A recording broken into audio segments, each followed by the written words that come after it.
এই বাত করে এদের রেখে দেখ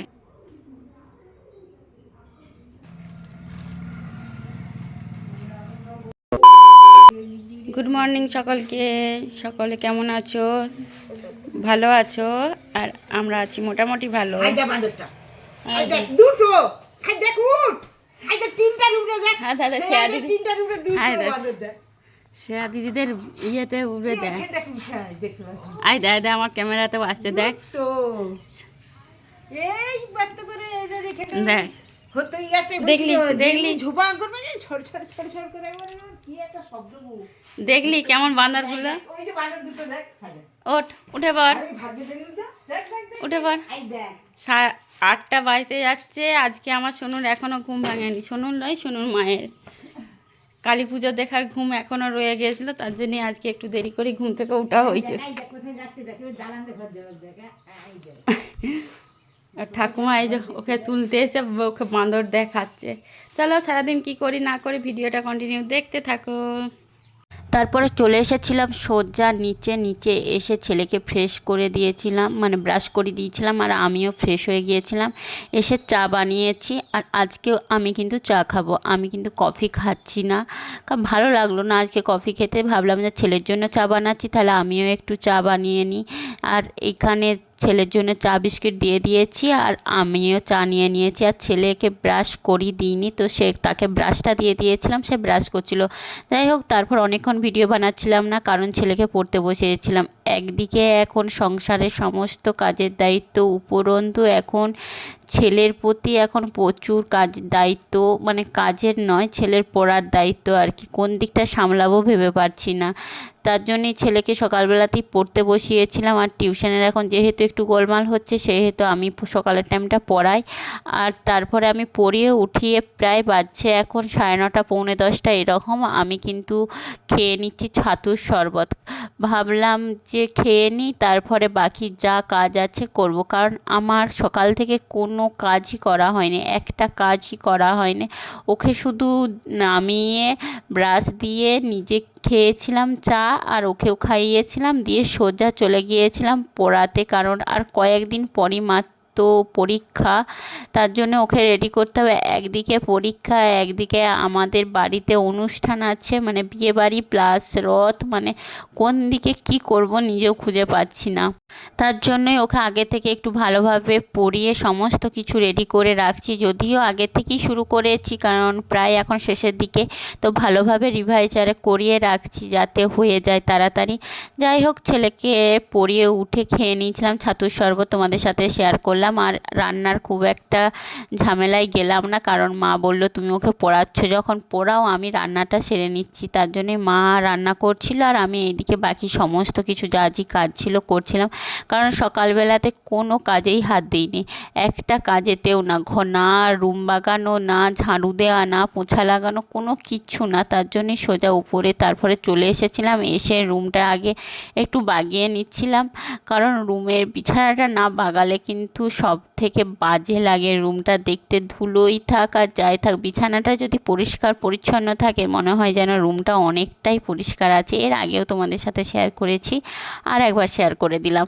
তার জন্যই আগে ঠিকঠাকভাবে বিছানাটা বাগিয়ে দিচ্ছে। আর এই যে দেখতে পাচ্ছ একটা পেটি সরালাম, এগুলো হলো আমার ছেলের খেলনা, যেগুলো প্রত্যেক দিন তাকে বিছানাতে নিয়ে শুতে হবে। প্রত্যেক দিন আমি নামিয়ে দেব, একদিকে রেখে দেবো, কিন্তু ঠিক সেই ঘুমাবার আগে তাকে ওগুলিকে নিয়ে কিন্তু বিছানায় শুতে হবে। তেমনি আজকেও শুয়েছিল, তো ওগুলোকে সরিয়েই একটু ভালো করে পরিষ্কার করছিলাম। তারপরে সমস্ত কিছু ঝাঁটাতে শুরু করে দিয়েছিলাম। রুমটাকে অলরেডি ঝাঁটিয়ে পরিষ্কার করে দিয়েছি, আর এরপরে কিন্তু বারান্দাটা ঝাঁটাবো। আজকে মাত্র 3 দিন আমি ওপরটাকে ঝাঁটানো মোছা করিনি, মানে রুমটাকে করছিলাম কিন্তু পুরো উপরটাই করা হয়নি। তার জন্য এত পরিমাণ ধুলো, না হচ্ছে একটুখানি বৃষ্টি, না হচ্ছে কোনো কিছু, তার জন্য সমস্ত ধুলো যেন ঘরের মধ্যে ঢুকে যাচ্ছে। আর রাস্তার ধারে যেহেতু বাড়ি, সেহেতু ট্রাক্টর থেকে শুরু করে মোটরসাইকেল সমস্ত কিছু যাচ্ছে, সেই সকল ধুলো যেন ঘরের মধ্যে একদম টাইলসের উপরে পুরো সাদা স্পট ফেলে দিচ্ছে। কিন্তু করার তো কিছু নেই, এখন তো আমাদের বাড়ির ফাইবারের মানে জানালার ফাইবারগুলো লাগানো নেই, সেই জন্যই কিছু করার নেই, একটু কষ্ট বেশি করতে হয় আমাকে। তার জন্য রুমগুলো সমস্ত রুমগুলো বারান্দা থেকে শুরু করে সমস্ত কিছুই ঝাঁটিয়ে পরিষ্কার করে নিয়েছি। এরপর গোটা ওপরটাকেই এরপর মুছবো জল দিয়ে পরিষ্কার করে, না হলে এই ধুলোগুলো ঝাঁটিয়ে কিন্তু যাবে না। তার জন্য আগে ঝাঁটিয়ে ধুলোগুলোকে আগে ফেলে দিলাম তুলে, তারপরে কিন্তু আমি পোছা লাগাতে যাব। আর আজকে কিন্তু বেশ সুন্দর রোদও উঠেছে, ভাবলাম বেশ অনেক জামা কাপড় আছে, বেশ কিছু ধুয়ে নেব। তো দিয়ে ভাবলাম যে আগে এই দিকের কাজগুলো করি, তারপরে নয় ধুবো। তার জন্যই আগে ঝাঁটিয়ে মুছে নিলাম, তারপরে কিন্তু জামা কাপড়গুলো ধুতে চলে গিয়েছিলাম, কিন্তু সেটা তোমাদের সাথে শেয়ার করলাম না। কয়েকদিন বাদে মানে 2-3 দিন বাদে কিন্তু বেশ সুন্দর রোদ উঠেছে। বিগত 2-3 দিন কিন্তু কেমন যেন একটা আকাশটা করেছিল, না একটুখানি বৃষ্টি হলো না কোনো কিছু। যাই হোক, কাজগুলো সমস্ত কিছু সেরে কিন্তু সোজা চলে গিয়েছিলাম স্নান করতে। সকাল সকাল আজকে স্নান করে নিলাম। দেখো ফ্রেন্ডস, একটা পার্সেল এসে গেছে, শপিংয়ের উপরে শপিং করে যাচ্ছি, বরের পকেট পুরো খালি করে যাচ্ছে। কেমন পার্সেলটা এলো দেখি, দাঁড়াও তোমাদের সাথে শেয়ার করছি, একটু পরে শেয়ার করছি, কারণ আমার একটা ইমার্জেন্সি ছোট্ট কাজ আছে, ওইটা সেরে নিই, তারপরে পার্সেলটা খুলবো আর তোমাদের সাথেও শেয়ার করব। চলো ভিডিওটা দেখতে থাকো, পার্সেলটা কেমন এসছে সেটা দেখো। দাঁড়াও 5 মিনিট বাদে এসে খুলছি। পার্সেলটা রেখে সোজা চলে গিয়েছিলাম, কিছু কাজ ছিল, কিছু কাজ বলতে জল ধরতে বাকি ছিল, জলটা ধরতে গিয়েছিলাম। আর মা রান্না করছিল, মা বলছিল মিক্সিতে একটু বেটে দাও, আমি রান্নাটা করছি যখন তুমি একটু বেটে দাও তাহলে তাড়াতাড়ি হবে। তার জন্য একটু বাটতে গিয়েছিলাম, সেই জন্যই এই 5 মিনিট বাদেই বললাম যে এসে খুলছি। দেখো পার্সেলটায় কি আছে। তোমাদের দাদাভাই কিন্তু আমাকে আবার একটা উপহার দিল। তোমাদের দাদাভাইয়ের উপহার বলবো না, এটা আমি নিজেই অর্ডার দিয়েছি, কিন্তু পয়সাটা তো তার, সেই জন্যই বললাম যে তোমাদের দাদাভাই আমাকে আবার একটা উপহার দিল। অর্ডার দিয়েছিলাম বলতে একটা ছোট পার্স মানে ব্যাগ, সাইড ব্যাগ, যেগুলো লং চেনওয়ালা যে ব্যাগগুলো, সেই জন্যই অর্ডার দিয়েছিলাম। আর সামনে যেহেতু 2-3টে পরপর অনুষ্ঠান আছে, আমাদের রথ আছে, বিয়েবাড়ি আছে, সেহেতু ভাবলাম যে একটা এই টাইপের এখন ব্যাগগুলো যে উঠেছে সেগুলো কিন্তু খুব সুন্দর দেখতে লাগে, ভাবলাম তার জন্যেই নিই, সেই জন্যই অর্ডার দিয়েছিলাম। বিশেষ কিছু দাম নেয়নি, 250 টাকা এরকম দাম নিয়েছে।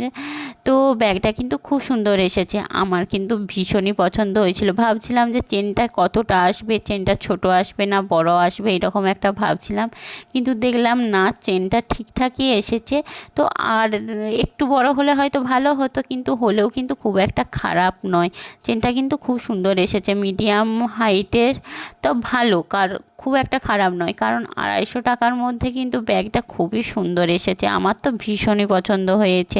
তোমাদের কেমন লাগলো ব্যাগটা একটু কমেন্টস করে জানাবে, আর কার কার এই টাইপের ব্যাগ ভালো লাগে সেটাও কিন্তু একটু কমেন্টস করে জানাবে। আমার কিন্তু এই টাইপের ব্যাগগুলো বেশ একটু চেনওয়ালা বা একটু লম্বা ব্যাগগুলো কিন্তু বেশ ভালো লাগে। আর এখন তো মেয়েদের শাড়ির সাথে শুরু করে ড্রেসের সাথে সমস্ত কিছুর সাথেই কিন্তু ম্যাচিং সব জিনিস চাই, তো আমি অতটা ম্যাচিং কিনি না, তবে মোটামুটি এখন কিন্তু টুকিটাকি অনেক কিছুই কিনি। যাই হোক, তারপরে সজ্জা চলে গিয়েছিলাম ছেলেকে স্নান করাতে, আর আমার তো অলরেডি স্নান হয়ে গেছে বলেই দিলাম। এরপরে কিন্তু ছেলেকে স্নান করিয়ে রুমটাকে একটু ঝাঁট দিয়ে আবার কিন্তু ছেলেকে পড়তে বসাবো, কারণ বললামই তো সামনে ছেলের পরীক্ষা, আর একসাথে বিয়ে বাড়ি, তারপরে রথ, মানে সব কিছু একসাথে, তাহলে তার জন্যই আগের থেকেই ভাবছি যে ওকে একটু ভালোভাবে সমস্ত কিছু রেডি করে রাখি, তাহলে তখন জাস্ট 1-2বার করে একটুখানি দেখবো বইগুলো যে কেমন কি পারছে না পারছে, দিয়ে পরীক্ষা দিতে যাবে। আগের থেকে রেডি করা থাকলে কিন্তু তখন খুব একটা চাপ হয় না। তার জন্যই ছেলেকে স্নান করিয়ে ছেলেকে পড়তে বসাবো বলতেই দেখো খাটের উপরে গিয়ে আপনার শুয়ে পড়েছে, সে একদমই পড়তে বসতে চাইছে না, বলছে আমি এই সকালে বসেছি, আমি আর এখন বসবো না, করে সে খাটে শুয়ে পড়েছিল। কিন্তু কি করব, পড়াতে তো আমাকেই হবে, তাকে ভুলিয়ে পড়তে বসিয়েছিলাম। তারপরে যাই হোক, অনেকক্ষণই ভিডিও বানাচ্ছিলাম না, খাওয়া দাওয়া করে দুপুরবেলাতেও একটু ঘুমিয়ে পড়েছিলাম, কারণ শরীরটা কিন্তু বেশ ভালো নেই। তারপরে এটা হলো বিকেলবেলায় একটুখানি বেরিয়েছিলাম, আমারও টুকিটাকি কাজ ছিল, আর পিঙ্কির মেয়েরও একটা জামা নেবার ছিল, সেই জন্যই বেরিয়েছিলাম আমাদের এখানের একটা কাপড় দোকানে, যেটা বেশিরভাগ গিয়ে থাকি, মমতাময়ী বস্ত্রালয়, ওইখানকেই গিয়েছিলাম। তো পিঙ্কির মেয়ের জন্যই ও একটা জামা নিল, কিন্তু আমার কাজগুলো কোনো কিছুই সারা হলো না। যাই হোক, আজকের ভিডিওটা এই পর্যন্ত। সকলে ভালো থেকো, সুস্থ থেকো, সকলকে টাটা।